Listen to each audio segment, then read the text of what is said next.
Vamos lá, senhores. Nosso terceiro encontro sobre poder executivo, e hoje nós vamos iniciar o estudo acerca das atribuições privativas do presidente da República, tá? E de antemão já aviso aos senhores que esse é o tópico mais cobrado, tá? De poder executivo. Então a gente tem que tomar bastante cuidado, tá ok? Vamos trabalhar ponto por ponto das atribuições, vou explicar cada uma delas, tá? Você não vai precisar decorar nada, você vai entender o conteúdo, por que essa atribuição específica é do presidente da República, né? E então vamos lá. Senhores, olha só. Quando eu falo das atribuições privativas do presidente da República, elas estão previstas no artigo 84, tá, da Constituição Federal. Primeira coisa que tem que tomar cuidado é que esse rol ele é meramente exemplificativo, tá? Existem outras atribuições do presidente da República estabelecidas aí na legislação. Mas, para efeito de prova, pode ficar tranquilo. Quando for cobrado esse tema, vai cair o artigo 84, ok? Então vamos lá, vamos estudar cada uma delas, tá? Esse primeiro bloco nós vamos ver a primeira parte das atribuições. No segundo bloco a gente finaliza as atribuições privativas do presidente e parte para a questão ali da responsabilidade dele. E aí a gente finaliza o poder executivo. É isso mesmo, o poder executivo é bem mais curto que o poder legislativo, tá? Então olha só, compete privativamente ao presidente da República. Primeira competência, primeira atribuição privativa do presidente da República é a atribuição de nomear e exonerar os ministros de Estado, tá? Isso aqui é bem óbvio, né? Por quê? Porque o ministro de Estado, ele nada mais é do que um auxiliar direto, né? Eu costumo brincar com os meus alunos, falar que ele é o braço direito do presidente da República em uma determinada área, tá ok? Por quê? É humanamente impossível um ser humano ele dominar todas as áreas. Então você não vai ter nunca um presidente da República que ele domine a área da saúde, a área da educação, a área da segurança pública, cultura, defesa, né? Então o que acontece? Como isso é impossível, nada mais justo que o presidente da República ele tenha ao seu lado, lhe auxiliando, né, como chefe do Poder Executivo, profissionais, né, pessoas, autoridades, né, que a priori deveriam ser técnicas, né, mas infelizmente às vezes nós nos deparamos aí com algumas escolhas que são absurdas, né, mas nada mais justo que ele tenha um auxiliar em cada área de atuação, em cada área específica. E aí eu tenho os ministros de Estado, tá ok?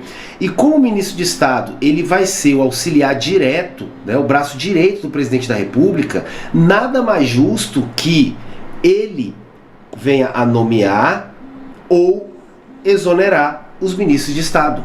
Então, quem escolhe o seu ministro de Estado é o presidente da República. O Congresso Nacional não pode escolher o ministro que vai auxiliar diretamente o presidente, tá? Isso violaria a separação de poderes, tá ok? Então, pela lógica ali, como é o auxiliar direto, que vai ajudar, vai auxiliar o presidente da República naquela área específica, ministro da Educação na área da Educação, ministro da Saúde na área da Saúde, e assim sucessivamente, compete a ele nomear e exonerar esses ministros de Estado, tá? Aí o que você tem que tomar cuidado? Presta bem atenção. Esse cargo de ministro de Estado, ele é um cargo que ele é demissível, né, uma função demissível ad nutum. O que significa isso, tá? Basta a vontade do presidente. Ele não tem que justificar, tá? Ele não tem que seguir nenhum parâmetro para nomear ou exonerar. Lógico que tem alguns limitezinhos que a gente vai ver já já, alguns requisitos básicos, tá? Para ocupar cargo de ministro, função de ministro de Estado, tá? Nós já vamos falar disso, mas a priori o presidente ele não tem que justificar nada. Vou lhe dar um exemplo prático, tá? Quando o presidente da República, na época, Jair Bolsonaro, exonerou o ministro da Justiça, Sérgio Moro, muitas pessoas falaram, mas isso é um absurdo, etc. Há alguma ilegalidade nisso? Não. Por quê? Porque o ministro de Estado ele é um braço direito, ele é auxiliar. E se eu não tenho mais essa relação de confiança entre o presidente e os ministros, né, ou um ministro específico, compete ao presidente exonerar. Da mesma forma, compete ao presidente nomear quem ele acha que vai somar para o seu governo, tá ok? E quando o presidente ele atua, né, na nomeação ele exerce essa atribuição de nomeação e exoneração do ministro de Estado, ele está atuando como chefe de governo, né? Porque essa nomeação e exoneração, ela gera efeitos meramente internos, não é isso? Beleza. Senhores, é óbvio que não há necessidade de aprovação do Congresso Nacional, tá? O Congresso Nacional, ele não tem que submeter essa nomeação, essa exoneração ao Congresso Nacional. Nós vamos ver que alguns cargos, eles são de indicação do Presidente da República e dependem, né, de uma que a gente chama de sabatina do Senado Federal, mas não é o caso aqui do Ministro de Estado, tá? O Ministro de Estado, por ser um auxiliar imediato, né, um auxiliar ali direto do presidente, é livre, né, essa escolha, essa nomeação, como é livre também a exoneração, não havendo, né, essa necessidade de aprovação do Congresso Nacional, beleza? Eu falei para os senhores que é livre a nomeação e exoneração, mas existem requisitos mínimos, né? E são mínimos mesmo, tá? Senão eu poderia ter aqui situações absurdas. Quais são os requisitos mínimos para uma pessoa poder ocupar a função de ministro de Estado? Primeira coisa, nacionalidade brasileira. E aqui você tem que tomar cuidado, tá? Quando nós estudarmos aí nacionalidade, você vai verificar comigo que quando eu falo de nacionalidade brasileira, ou seja, o sujeito tem que ser brasileiro, eu tenho duas espécies de nacionalidade. Eu tenho o brasileiro nato e eu tenho o brasileiro naturalizado. O naturalizado é aquele que era estrangeiro e por vontade, preenchidos os requisitos previstos na Constituição, ele se tornou brasileiro, tá? O nato não. O nato é aquele que decorre de nascimento, tá? Mas a gente vai trabalhar isso aí no momento oportuno. Por que eu estou falando dessa questão de nacionalidade? Porque, em regra geral, eu só tenho uma exceção, o ministro de Estado, basta ele ter nacionalidade brasileira, ou seja, pode ser brasileiro nato ou naturalizado. Qual é a exceção? Cuidado que esse aqui cai em prova. Qual é a exceção? Eu tenho uma pasta, tá? Eu tenho um ministério em que o seu ministro, ele tem que ser brasileiro nato. Qual é esse ministério? É o Ministério de Estado da Defesa. Por quê? Porque o Ministério da Defesa, senhores, ele está intimamente ligado às Forças Armadas. E por questão de segurança, né, e soberania nacional, esse chefe do ministério, esse ministro da Defesa, ele tem que ser brasileiro nato. Todos os demais ministérios, basta que seja brasileiro naturalizado, tá? Basta a nacionalidade brasileira, não precisa ser especificamente nato. Tranquilo? Observado isso, além de ser brasileiro, né, além da nacionalidade brasileira, o ministro tem que ser cidadão. Abson, mas cidadão todos nós somos. Não, presta atenção. O que te dá a qualidade de cidadão é a capacidade de participar, tá, da vida política do Estado, né, do país, não é isso? Da nação. E quem é que tem a capacidade de participar da vida política do Estado? Quem está em pleno gozo dos seus direitos políticos, traduzindo, quem tem capacidade eleitoral ativa, quem pode votar, tá? Então, se o sujeito ele for brasileiro, mas ele não estiver em pleno gozo dos seus direitos políticos, ele está incapacitado de votar, né, porque tem ali a suspensão dos seus direitos políticos, por exemplo, ele não pode assumir a função de ministro de Estado. Ele tem que ter nacionalidade brasileira e tem que ser considerado como cidadão, estar em pleno gozo dos seus direitos políticos. Além disso, a Constituição também estabelece uma idade mínima, tá? Ministro de Estado tem que ter, no mínimo, né, 21 anos de idade, ok? Beleza, senhores? Esses são os requisitos mínimos. Professor, o ministro de Estado ele tem que ter comprovado conhecimento técnico na área? Infelizmente não há nada, tá, que estabeleça isso. Então, às vezes você se depara com absurdos em que o presidente da República, em decorrência do presidencialismo de coalizão, aquela negociação toda com partidos políticos, ele cede ali um ministério para um determinado partido que nomeia, né, que escolhe e passa para o presidente. O presidente nomeia pessoas que não têm capacidade técnica para aquela determinada pasta. Você tem ministro da Economia que não entende nada de economia. E isso é muito complicado, né? Mas, tecnicamente falando, juridicamente falando, não há nada que exija que o ministro tenha conhecimento técnico na área, tá ok? Beleza, agora presta atenção, tá? O que eu vou trabalhar com vocês agora está relacionado a um pouco de direito administrativo E quando cai em prova é porque a prova vem um pouquinho mais pesada. Eu vou preparar vocês aqui com toda a qualidade, tá? É necessária para você ser aprovado em qualquer certame, qualquer concurso público, exame de ordem, tá ok? Presta bem atenção. Professor, você falou para mim que o Congresso Nacional, ele não tem que se meter na nomeação e exoneração de ministro de Estado. Até porque quem indica, quem nomeia e exonera ministro de Estado é o presidente da República no exercício de uma das suas atribuições privativas. E como ele é poder executivo, né, não há essa exigência do poder legislativo realizar controle em face dessa nomeação. Tudo bem. Agora vem a pergunta. E o poder judiciário? Cuidado. E o poder judiciário? Ele pode intervir nessa escolha do presidente da República? Presta bem atenção. Eu tenho uma regra geral, tá? Porque existe uma exceção, que em regra o poder judiciário ele não vai intervir, ele não vai intervir na escolha presidencial. Regra geral, ele não vai intervir na escolha presidencial. Por quê? Aí eu vou ter que falar um pouquinho de direito administrativo com vocês, tá? Olha só, existem formas de controle, tá? E uma dessas formas de controle da administração pública, quando eu falo de administração pública aqui, eu estou falando de poder executivo, né? No exemplo que eu estou trabalhando com vocês, é o controle judicial. Então é o controle que o poder judiciário realiza em face da atuação do poder executivo, né? Como administração pública. Só que toma cuidado. Existem duas formas de controle. Existe o controle de mérito e existe o controle de legalidade. Prestem atenção no que eu vou explicar agora, que vai clarear bastante. Quando eu falo de controle de mérito, significa que aquele ato, ele é lícito, tá? Ele não é um ato ilegal. Quando eu estou analisando o mérito, eu não estou analisando a legalidade. Isso eu faço no controle de legalidade. O ato ele é legal, mas eu vou verificar se esse ato ele é oportuno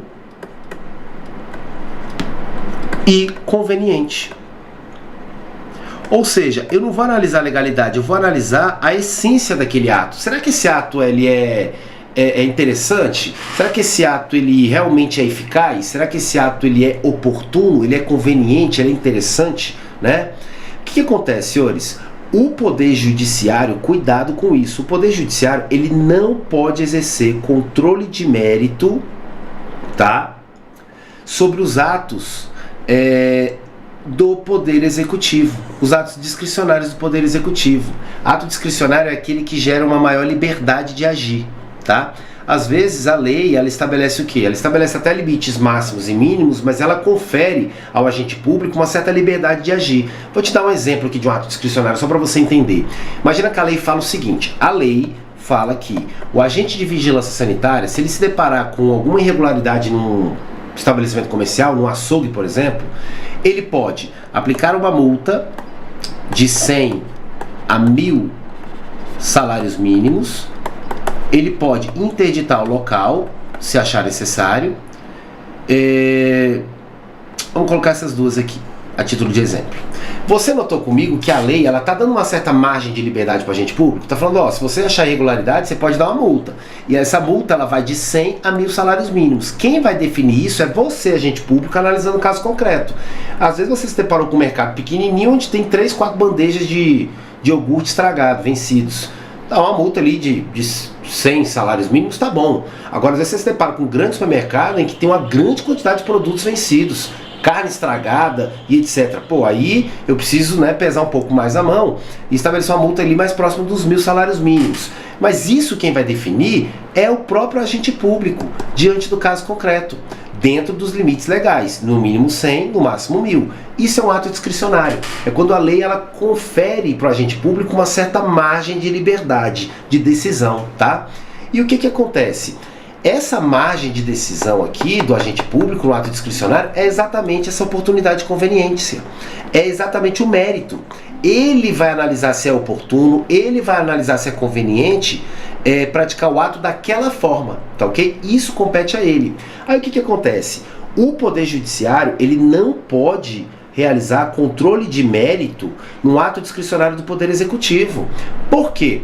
Porque se eu autorizasse o Poder Judiciário, né? Se eu estou falando de controle de mérito é porque o ato ele é legal, ele está de acordo com a lei. Só que o Poder Judiciário, se eu autorizar ele a se meter na oportunidade e na conveniência, é melhor entregar a chave para ele e ele administra então, certo? É aquela coisa, já viu quando você...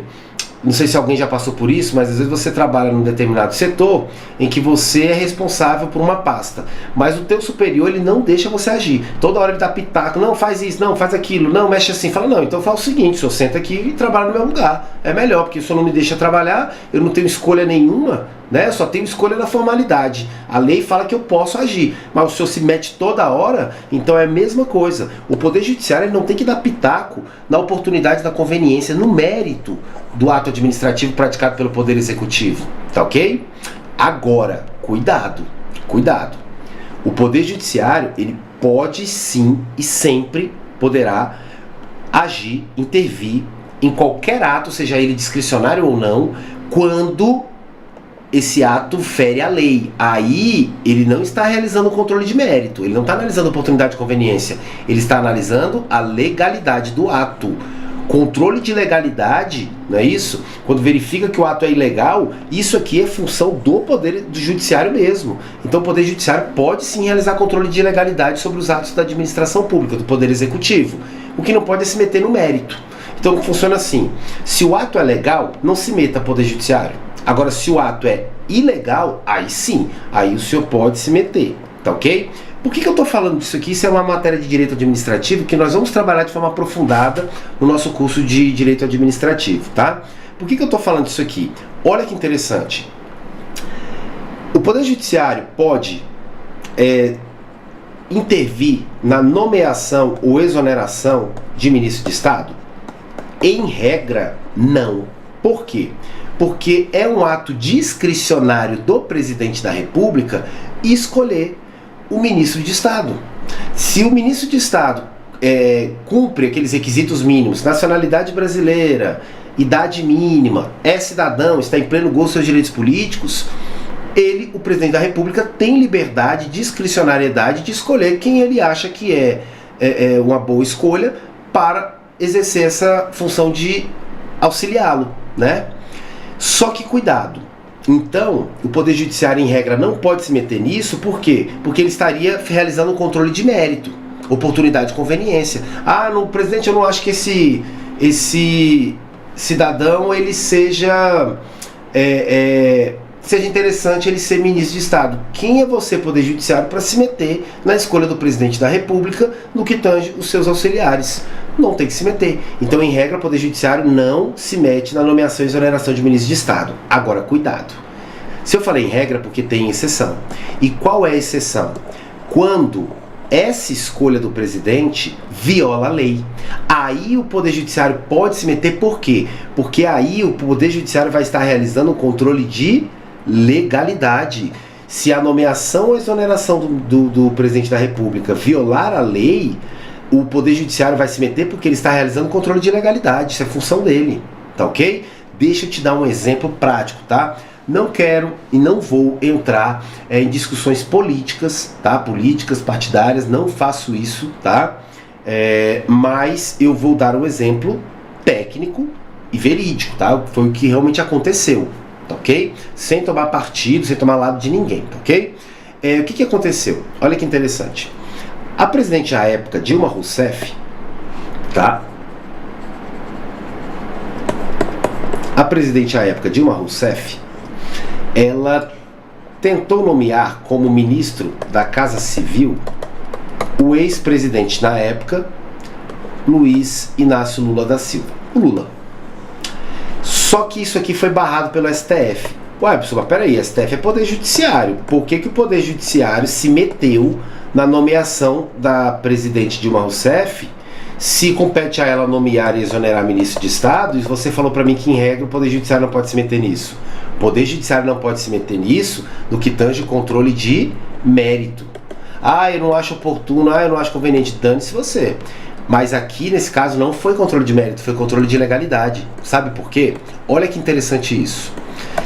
Na época que a ministra a presidente da República, Dilma Rousseff, quis nomear o presidente Lula para ser ministro da Casa Civil, nós estávamos no auge da investigação da Operação Lava Jato, tá? Que estava correndo ali juntamente, né, com o Poder Judiciário Federal, né, na pessoa do juiz, à época, federal, Sérgio Moro.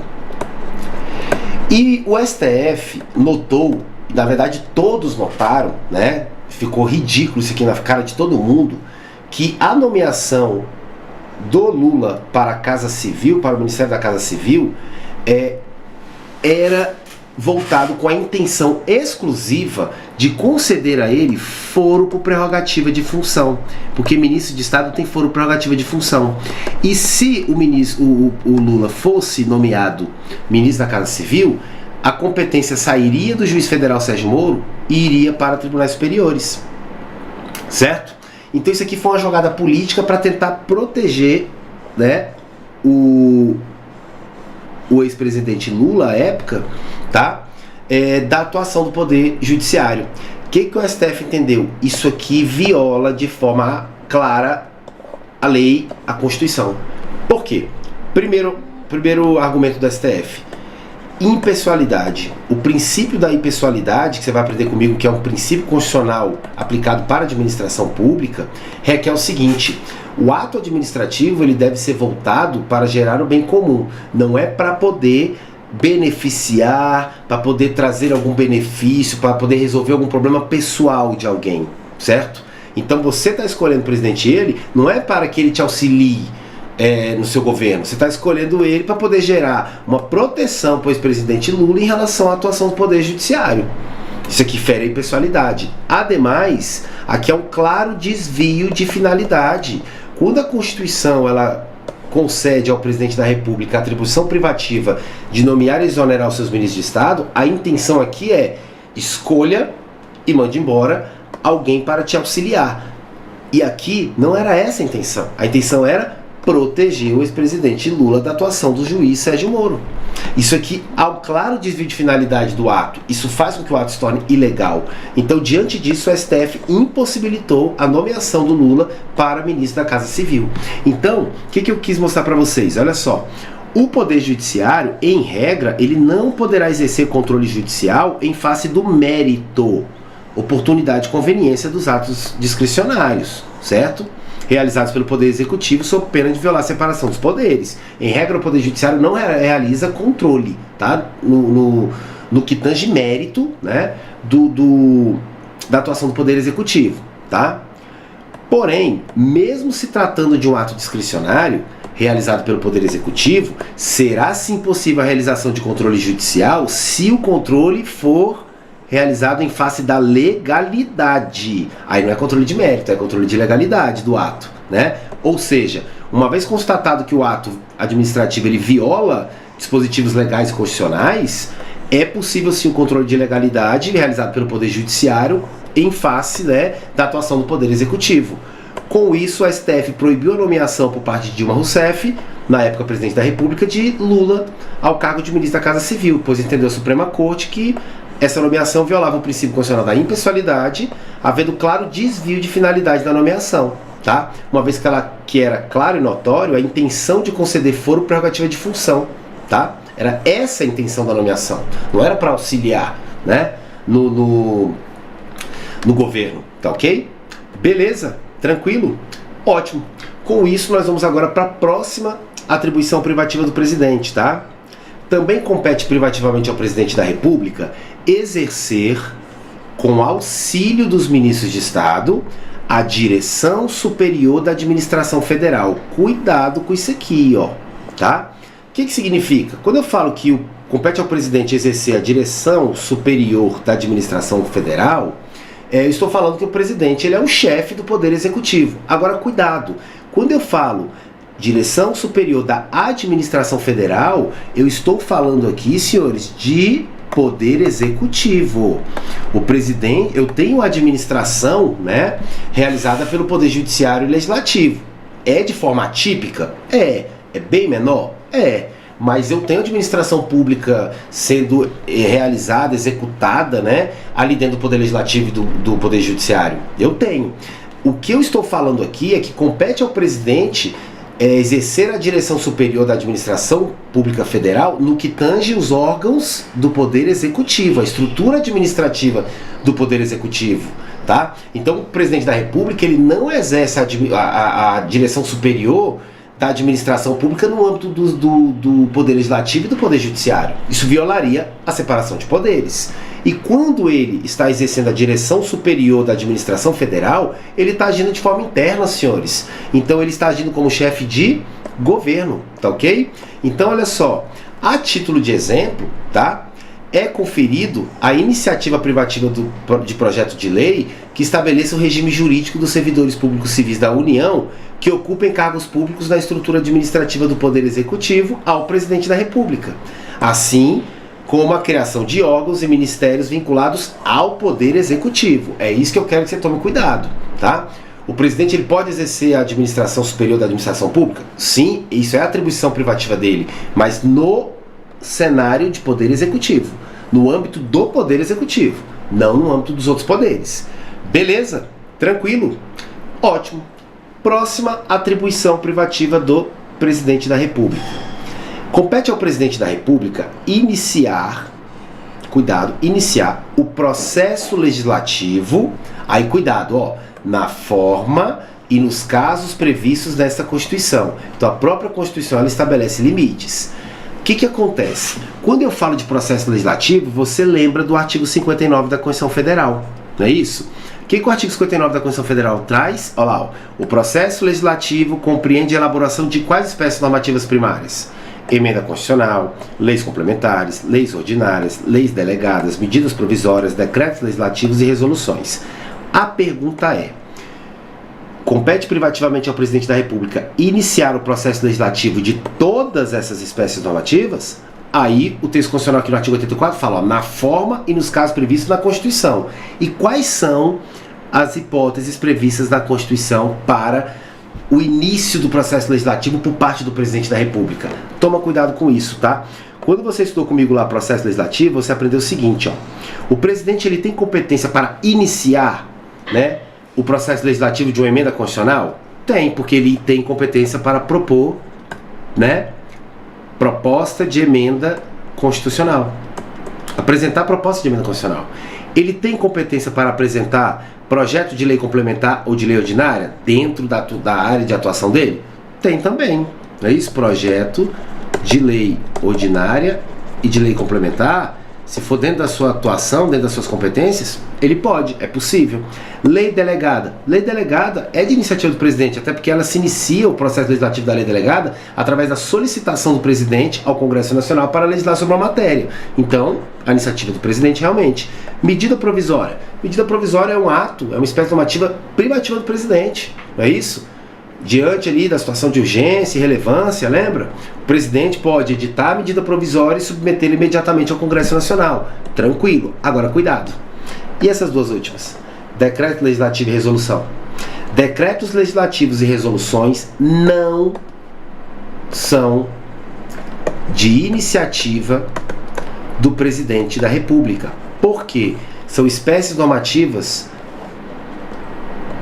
exclusivas / privativas do Poder Legislativo.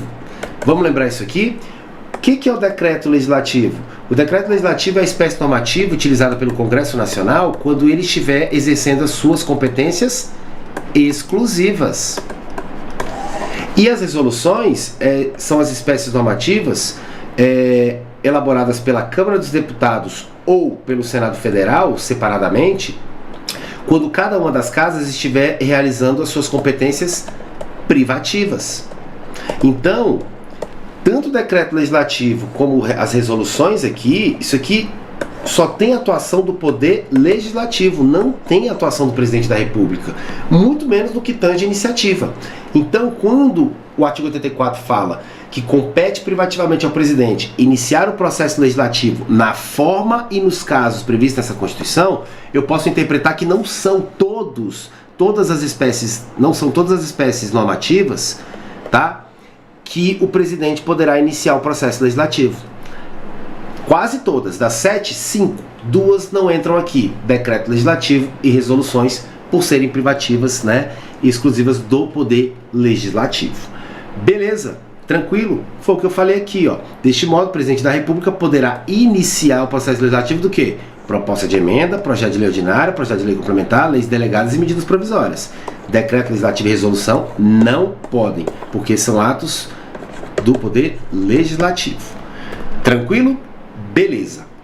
Próxima atribuição, e aí você vai tomar muito cuidado com essa daqui, você vai marcar para mim, porque essa é uma das que mais cai em prova disparado.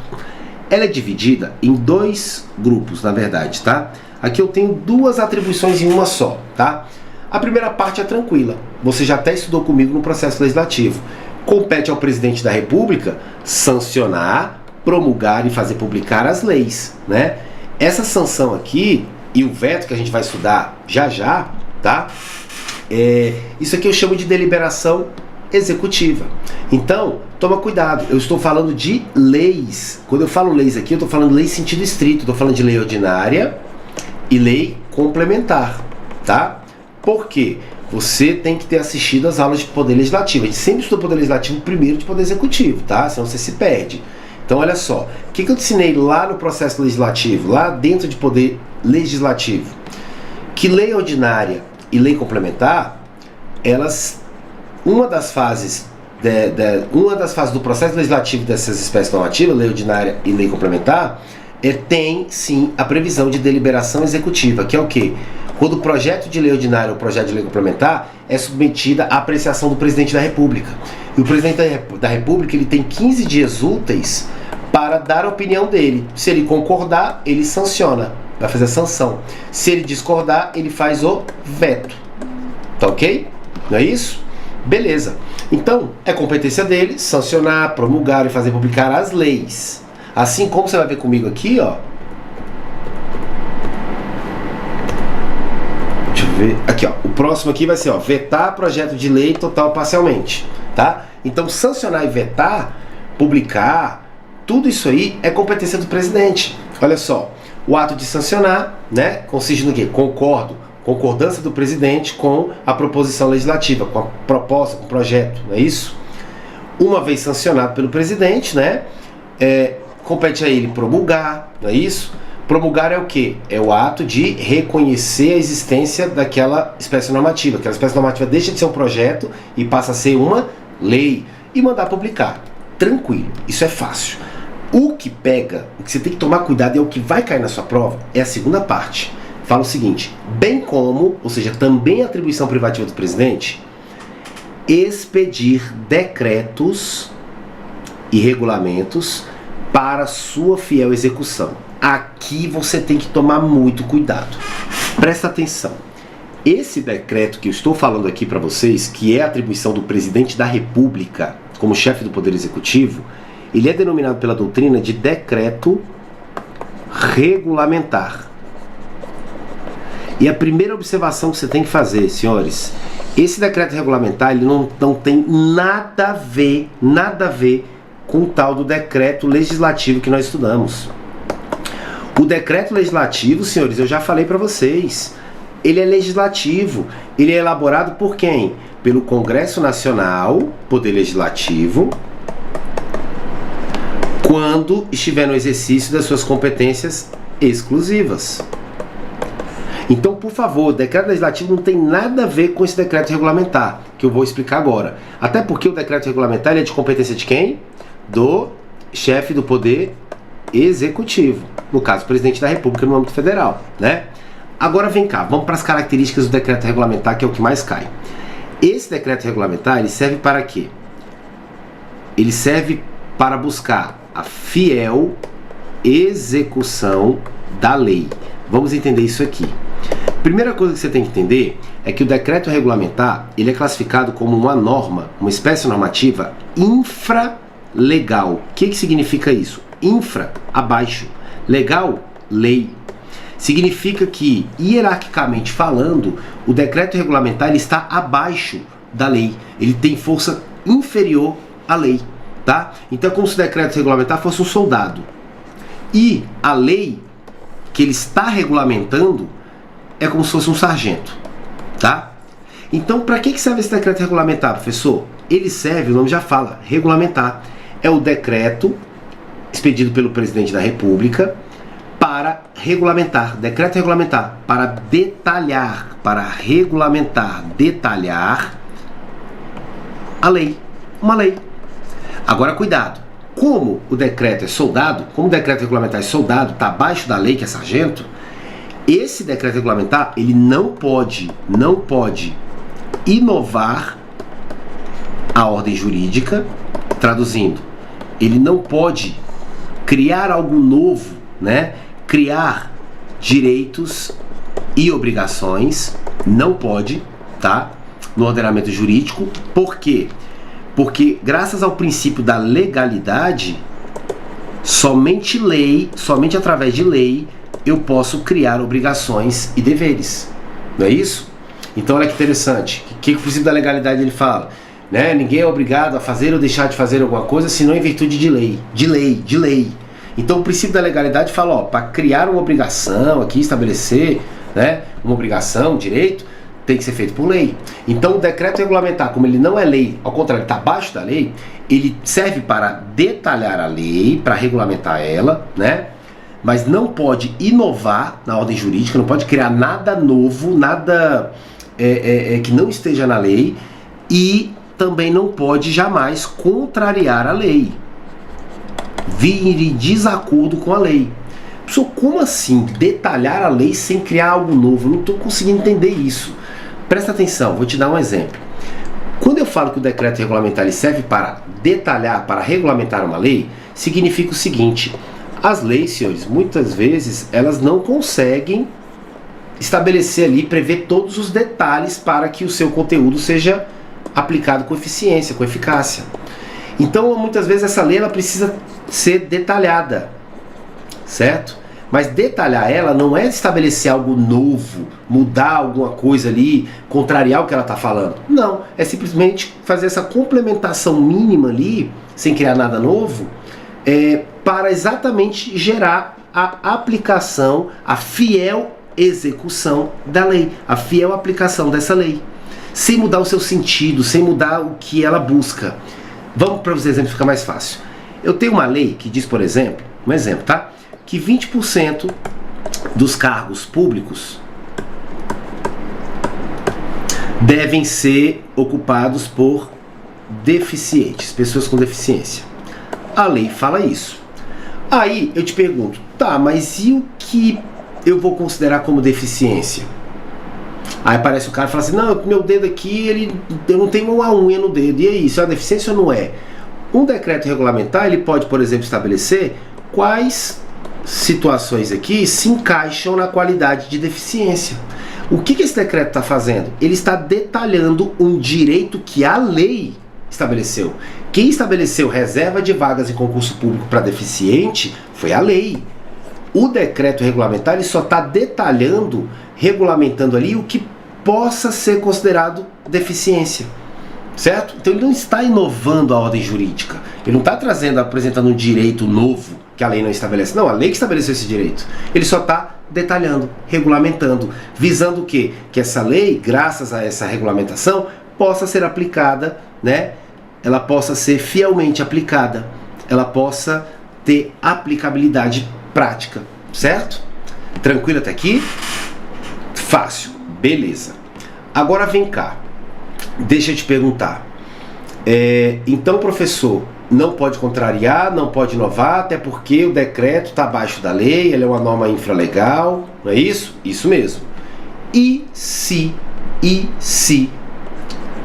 o decreto regulamentar, expedido pelo presidente da República, vier a inovar, vier a contrariar a lei que ele está regulamentando? E aí, o que eu posso fazer? Primeiro, você está diante de uma ilegalidade, né? Você já aprendeu que não poderia o decreto regulamentar fazer isso. Mas se vier a fazer, cuidado.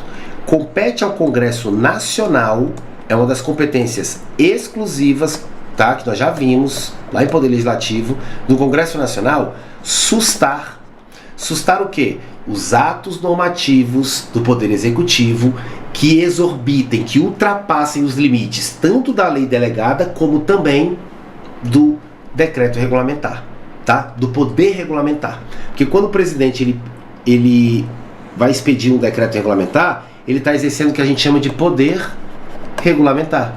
É a capacidade que ele tem para regulamentar uma lei mediante decreto, desde que não esteja contrariando ela, desde que não esteja inovando a ordem jurídica. Faço até aqui? Agora vem cá, olha só que interessante. Por que eu estou falando isso? Eu vou te dar um caso prático, tá? Sem puxar a sardinha para nenhum lado, tá? Aqui o que eu apresento para você é acontecimentos jurídicos, técnicos, tá? Para você poder lembrar na hora da prova e entender o conteúdo. O presidente Bolsonaro, à época, ele expediu alguns decretos regulamentares regulamentando uma lei chamada Estatuto do Desarmamento. Só que aí o que ele fez? Ele expediu decreto autorizando, por exemplo, que pessoas que tivessem porte ou posse de arma de fogo, pessoas comuns, pudessem possuir ou portar armas como 9mm e armas como a .40, que eram armas anteriormente classificadas como armas de uso restrito, né? Só forças de segurança poderiam utilizar esse tipo de armamento. O presidente Bolsonaro ele chegou inclusive a autorizar ali a questão por decreto regulamentar a questão de fuzil em residência. O cidadão tem direito a um fuzil em casa. O que aconteceu, senhores? O espírito, a essência desses decretos regulamentares do Bolsonaro, eles estavam vindo em contrário ao espírito da lei Estatuto do Desarmamento. Olha o nome, Estatuto do Desarmamento. A lei do Estatuto do Desarmamento, ela visa o quê? Ela tem aquela ideia, aquele espírito de que população não tem que ter arma. Excepcionalmente eu posso conceder um porte ou outro, mas diante dos requisitos previstos. Mas em regra, quem tem que andar armado é órgão de segurança pública, determinados agentes públicos. Eu busco desarmamento, não o armamento. Os decretos estavam ampliando, facilitando a questão do armamento por parte de particulares. Com isso, era óbvio, claro, que esse decreto regulamentar do presidente Bolsonaro, ele estava, além de inovando a ordem jurídica, muitas vezes, estava contrariando a lei objeto de regulamentação. Então, senhores, o que acontece aqui? Diante dessa ilegalidade, o Congresso Nacional compete a ele sustar o ato normativo. Aí, olha só que interessante. O Congresso Nacional, ao exercer a competência de sustar os atos normativos do presidente da República, que exorbitem do poder, né, da delegação legislativa ou do decreto regulamentar, isso aqui é uma competência exclusiva do Congresso. E o Congresso Nacional, quando vai exercer competência exclusiva, ele exerce através de qual espécie normativa? Decreto legislativo. Então, olha só para você não confundir, que legal. O Congresso Nacional, mediante decreto legislativo, poderá sustar os efeitos, né? Sustar o ato normativo consistente em decreto regulamentar. Traduzindo, eu uso um decreto legislativo do Congresso para sustar os efeitos de um decreto regulamentar. Você viu que você não pode confundir decreto legislativo com decreto regulamentar? São coisas completamente diferentes. Beleza? Tranquilo, senhores? Fácil? Então, beleza. Olha só. Então, como eu disse aos senhores, no que tange a atribuição de expedir decretos e regulamentos, devemos tecer alguns comentários. Como eu falei, você não pode confundir decreto legislativo, que é a competência do Congresso Nacional, quando está no exercício de suas competências exclusivas, com decreto, que é o totalmente contrário, né? Que é o decreto regulamentar, porque esse aqui é de competência do chefe do Poder Executivo, tá? E esse aqui, tá? Ele está abaixo da lei, tá? Então, como eu falei aqui, ó, o princípio da legalidade, né, compete à lei criar direitos e obrigações, ou seja, inovar na ordem jurídica, tá? Então, senhores, o decreto regulamentar, ele serve só para detalhar, tá? Regulamentar uma lei, tá? Sem que com isso venha a criar direitos, criar obrigações, ou seja, inovar a ordem jurídica, ou venha contrariar apresentar algo em desacordo com essa lei. Por quê? Porque o decreto regulamentar, ó, é uma espécie normativa secundária, infralegal, está abaixo da lei. Beleza? Em outras palavras, não poderá o decreto inovar no ordenamento jurídico, tá? E nem contrariar. Aí eu dei o exemplo aqui da questão das vagas lá, ok? Beleza? Aí aqui eu falei para vocês que o desrespeito a esses limites, né? Esse desrespeito, né? Esse abuso do poder regulamentar por parte do presidente faz nascer a possibilidade do Congresso Nacional sustar os atos normativos do Poder Executivo que o exorbitem, que ultrapassem do poder regulamentar, né, que é o que? Decreto regulamentar, ou dos limites lá da delegação legislativa que a gente estudou, que é quando ele solicita para o Congresso Nacional autorização para legislar sobre um tema, o Congresso concede, né, através de uma resolução, e estabelecendo ali limites, e o presidente vai lá e desrespeita, tá ok? Beleza, fácil, tranquilo, tá? Falei aqui, tá? Do exemplo lá do desarmamento, tudo isso aqui a gente já trabalhou, você pode dar uma lidinha no seu material, beleza? Aí, nós falamos aqui de vetar projetos de lei, total ou parcialmente, né? Aqui tá dentro daquele cenário, sancionar ou vetar é o que eu chamo de deliberação executiva, tá? Isso aqui é competência do presidente em determinados processos legislativos de determinadas espécies. Não é todo, cuidado, não é toda espécie normativa primária que tem deliberação executiva. Por isso que está falando sancionar, promulgar, fazer publicar lei, vetar projeto de lei, lei ordinária, lei complementar. Por quê? Porque, por exemplo, proposta de emenda constitucional não tem deliberação executiva, o presidente não dá pitaco. Tá ok? Beleza? Tá. Só toma cuidado aqui com um detalhezinho que a gente estudou lá em processo legislativo. Quando o presidente vai vetar projeto de lei, ele pode fazer total, ele veta todo o projeto de lei, não concorda com nada, ou parcialmente. Mas quando ele vai vetar parcialmente, você tem que tomar cuidado com uma coisa, tá? O veto poderá ser total ou parcial, mas no caso dele ser parcial, ele deve englobar o texto integral de um artigo, ou de um parágrafo, ou de um inciso, ou de uma linha. Não pode vetar pedaços, palavras, tá? Não pode, tá ok? Então, só a título de exemplo aqui, para não ficar dúvida sobre isso, você já se deparou com isso aqui, ó? Às vezes você tem lá um artigo X. Aí logo embaixo tem alguns algarismos romanos, né? 1, 2 aqui, em algarismo romano. Aí depois eu posso ter isso aqui, ó, aquele sinalzinho assim, ó, assim, e depois eu posso ter as letrinhas. Já se deparou com o dispositivo assim? O nome disso aqui, tá?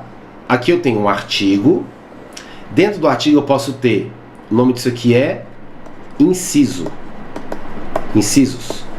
Esse sinalzinho aqui eu vou dar para os parágrafos. E quando vem a norminha depois dessas letrinhas, A, B, C, eu chamo de alíneas. O que acontece? Eu posso estar diante de um projeto de lei que o presidente ele gostou do caput do artigo, ele gostou dos incisos, concorda com tudo, gostou do parágrafo, mas essa linha B do parágrafo 2º aqui, ele não concorda. Ele pode vetar a linha? Pode, mas aí ele tem que vetar a linha B toda. Ele não pode vir aqui e vetar a palavra não, que está dentro dela, porque senão ele está brincando de mudar o sentido da norma, tá? Então, não gostou do que está no B? Veta toda a linha.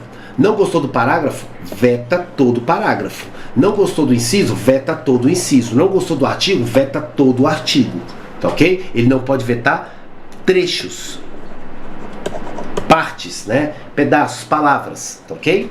Beleza? Só isso sobre veto. Agora presta atenção, pra gente finalizar esse primeiro bloco, tá? E eu te falo que ele é o mais importante.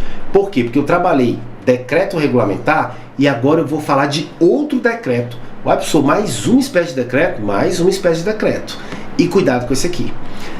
É competência privativa do presidente dispor, mediante decreto, sobre... Você notou que a Constituição não dá nome para os decretos? Ela falou lá atrás, né? Decreto. Aí eu falei, a doutrina nomeia de decreto regulamentar. E aqui não falou o nome também. A doutrina vai dar o nome para esse decreto aqui de decreto autônomo, tá? Autônomo. Vamos entender isso aqui?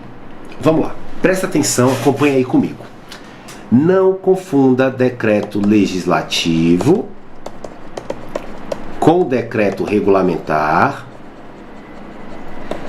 e com decreto autônomo. São três espécies completamente diferentes de decretos, tá? Decreto legislativo é competência do Poder Legislativo, mais especificamente o Congresso Nacional, no desempenho das suas funções, suas atribuições exclusivas. Então isso aqui já passou batido. Decreto regulamentar e o decreto autônomo, eles têm uma coisa em comum. Eles são de competência do Poder Executivo, ou seja, do Presidente da República. Isso aí eu concordo com você. Agora, no restante, eles são completamente diferentes. Vou te mostrar um comparativo. Olha só. O decreto regulamentar, ele serve para quê mesmo? Para regulamentar uma lei. O decreto regulamentar, ele é uma norma o quê? Infralegal. Está abaixo da lei. Não foi isso que eu te ensinei? O decreto regulamentar, ele não pode, por ser infralegal, está abaixo da lei, ele não pode inovar, né? Ou seja, criar direitos e obrigações, porque ele não tem força de lei. Pelo contrário, ele é infralegal. Agora, olha que interessante. E o decreto autônomo, professor? O decreto autônomo, ele é aquele decreto forte, que a gente chama, tá? Por que forte? Porque o decreto autônomo, primeira coisa, ele tem força de lei. Como é que é, professor? Força de lei. Cuidado, não é lei. Não é lei por quê? Porque não passou pelo processo legislativo exigido para criar uma lei ordinária, uma lei complementar. Ele não é lei, tá? Ele não vai ser aprovado na Câmara, não vai ser aprovado no Senado, tá? Ele não passa por esse processo legislativo. Mas apesar de não ser lei, ele tem força de lei, ele é equiparado à lei. Se ele é equiparado à lei, ele pode, ao contrário do que ocorre com o decreto regulamentar, ele pode inovar a ordem jurídica. Ele pode, ou seja, criar obrigações e direitos. Ele pode, inclusive, contrariar, às vezes, uma espécie, uma lei. Por quê? Porque ele tem força de lei. Se ele tem força de lei, ele não tem que ficar ali abaixando a cabeça para a lei, não. Tá ok? E aí, olha só que interessante. Olha o poder do decreto autônomo. O decreto autônomo, senhores, ele é um ato monocrático. O que significa isso? O presidente da República expede um decreto autônomo e ele não tem que submeter isso ao Congresso Nacional e ao Senado para aprovação. Não tem. Por isso que ele é tão importante e a Constituição tomou cuidado com ele. Porque se ele é um ato monocrático, ele tem validade e não precisa de aprovação do Congresso, ele não é submetido à aprovação do Congresso, como é um projeto de lei, por exemplo, de iniciativa do presidente, a Constituição estabeleceu limites. E aí está o grande segredo. A Constituição falou, olha, presidente, você pode expedir esse tal desse decreto autônomo, né, que tem força de lei, mas você só pode expedir decreto autônomo para essas situações que eu vou te explicar agora. E esse rol é taxativo. O que significa isso? Só pode utilizar decreto autônomo para essas situações que eu vou te explicar agora. Nada mais. E aí a Constituição vem estabelecendo limites. Presta atenção. Primeira situação que eu permito o decreto autônomo. Se for para organizar o funcionamento da administração pública federal. Vamos até aqui. Tem mais, tá? Mas vamos até aqui.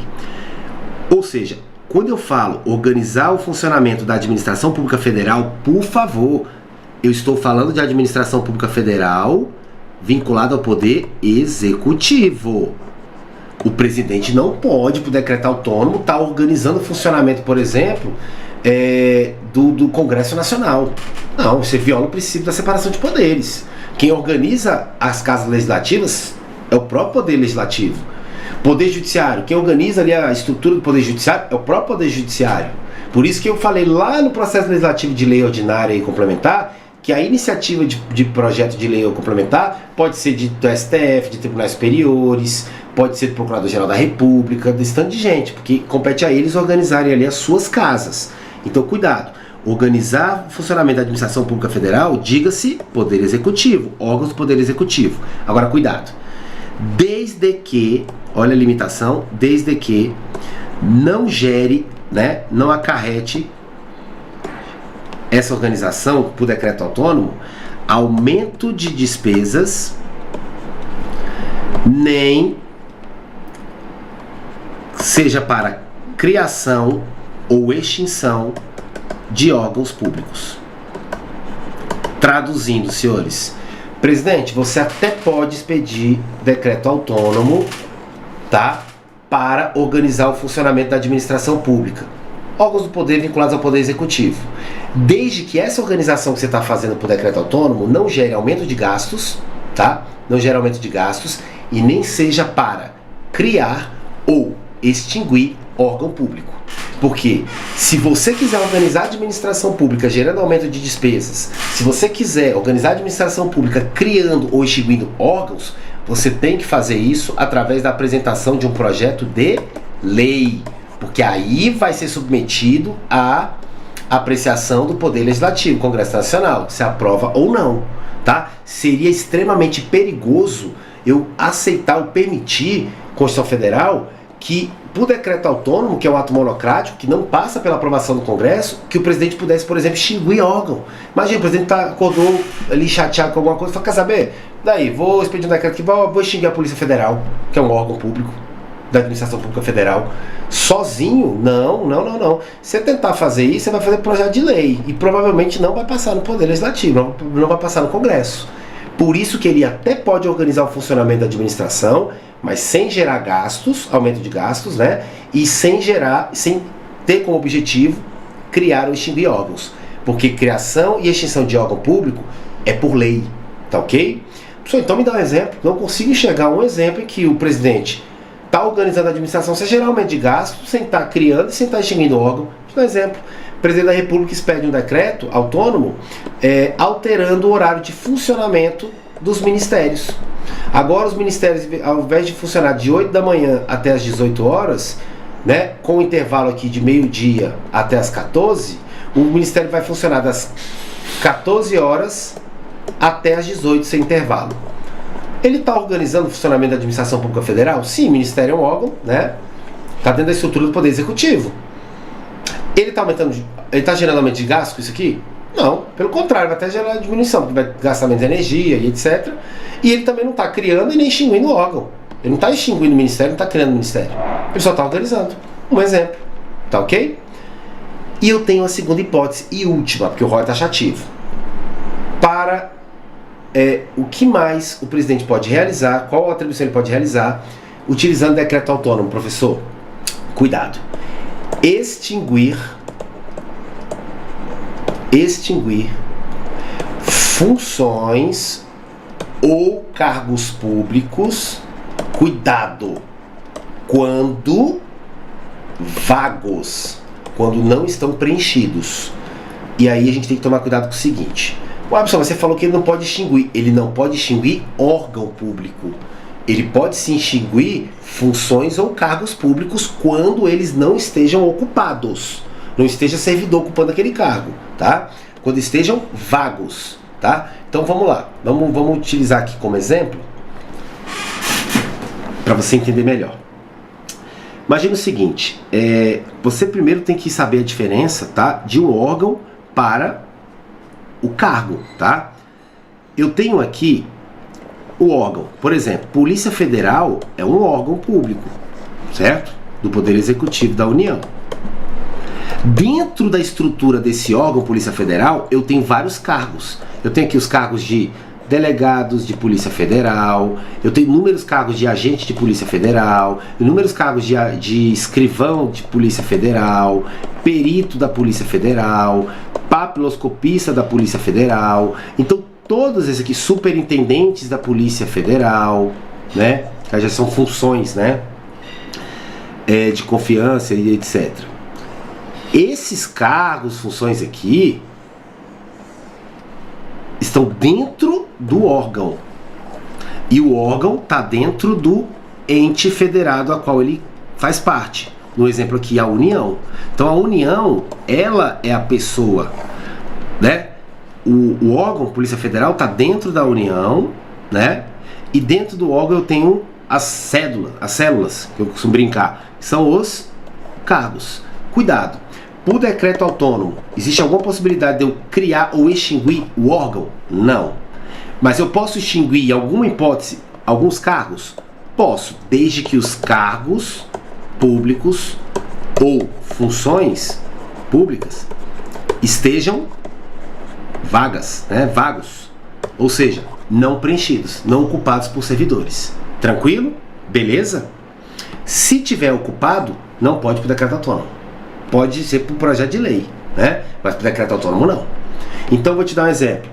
Polícia Ferroviária Federal. Você vai estudar comigo segurança pública, você vai ver. Isso aqui existe? Existe na Constituição. Eu nunca vi Polícia Ferroviária Federal. Imagine que eu tenho lá na estrutura da administração pública federal 4 vagas, 4 cargos de policial ferroviário federal que já estão desocupados há muitos anos porque eles já aposentaram. Há muitos anos, mais de 30 anos que eles aposentaram. O presidente olha lá e fala assim, tá desocupado? Tá, então tá vago, né? Então eu vou extinguir esses cargos aqui. E pra que eu vou fazer um projeto de lei, cara? O cargo tá vago, né? Pra que eu vou fazer um projeto de lei, mandar pro Congresso, pra passar na Câmara e passar no Senado? A Câmara e o Senado tem tanto que fazer. Eu vou, a Constituição me permite, por decreto autônomo, sem precisar de incomodar a Câmara e o Senado, extinguir esses cargos porque eles já estão vagos. Não vai gerar muito efeito jurídico aqui não. Entenderam? Beleza? Tranquilo. Agora cuidado com o último peguinha, tá? Quando a banca vem pegando pesado. Então deixa eu te perguntar uma coisa.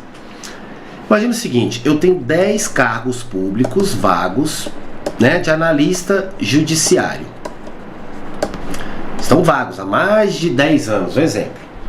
O presidente da República se depara com isso e fala, cara, cargo público, não estou extinguindo o órgão.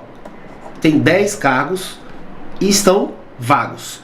Pode o presidente, pergunta é, pode o presidente, por decreto autônomo, extinguir esses cargos aqui?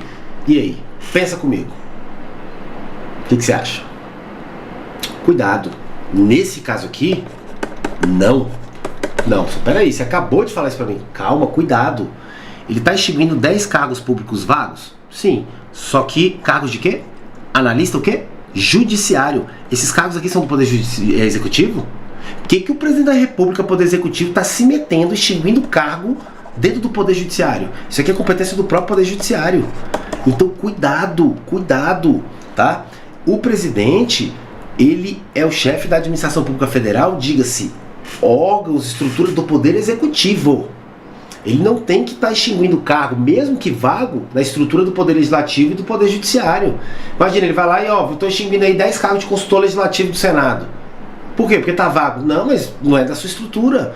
Quem tem que extinguir isso aqui, decidir se vai extinguir ou não, é o próprio Poder Legislativo. Você está violando a separação de poderes. Então, senhores, eu trouxe aqui para vocês, tá? Trabalhei aqui para vocês as hipóteses, olha lá, organização e funcionamento da administração pública federal, diga-se Poder Executivo, quando não implicar aumento de despesa nem for para criar ou extinguir órgão. Aí eu coloquei, ó. Também extinção de funções ou cargos públicos quando vagos. E aí eu expliquei detalhadamente para vocês tudo que você precisava saber sobre essa atribuição. Então, para a gente finalizar esse bloco, por favor, não confunda decreto legislativo, decreto regulamentar e decreto autônomo. Cada um, tá? Eles são espécies de decreto diferentes, com regras diferentes, tá ok? E hierarquia diferente. Esse aqui e esse aqui, né? Eles têm a mesma hierarquia, são normas primárias. Força de norma primária, né? E esse aqui não, esse aqui é norma, decreto regulamentar, é norma infralegal, tá? Apesar desses dois serem de competência do Poder Executivo, no caso, presidente da República, eles têm regras totalmente diferentes. O regulamentar não pode inovar, não pode contrariar a lei porque está abaixo, esse aqui pode. Só que esse aqui só pode ser utilizado pelo presidente nessas hipóteses taxativas que eu te expliquei. Tá ok? Organização e funcionamento da administração pública, desde que não aumente gasto, nem seja para criar ou extinguir órgão, ou para extinguir função ou cargo público quando vagos e tem que ser dentro da estrutura do Poder Executivo. Senhores, muito obrigado, tá ok? Não deixa de curtir aí, tá ok? Compartilha aí o nosso trabalho com as pessoas e a gente retorna aí no próximo bloco trabalhando outras competências, finalizando as atribuições e competências privativas do Presidente da República previstas no artigo 84 da Constituição Federal. Até mais, até o nosso próximo encontro.